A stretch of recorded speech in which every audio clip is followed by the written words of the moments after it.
Lustful தாட்ஸுங்க இந்த பின்னால இருக்கிற இந்த ஸ்ப்ரிங் மாதிரி அப்படியே பயங்கரமா பொங்கி வரும் இல்ல, நம்மளுக்கு நிறைய ப்ளஷர் கொடுக்கறதா ப்ராமிஸ் பண்ணோம் இல்லையா, இதை செய்யலாமா அதை பார்த்துடலாமா. தாவீது அப்படிதான் அப்படியே மேல நின்று பார்த்தாரு, அப்புறம் விசாரிச்சார், கியூரியஸ் ஆனாரு.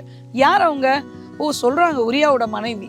அந்த உறவுகள் எல்லாம் தாண்டி லஸ்ட்ஃபுல் தாட்ஸ் ப்ரிடாமினண்டா வருது. ரொம்ப கேர்ஃபுல்லா இருக்கணுங்க. இல்ல பாவத்துக்கு முதல் துவக்கம் நம்ம தாட்ஸை கண்ட்ரோல் பண்ணிட்டோம்னா பாவத்துல இருந்து வெளியே வந்துடலாம்.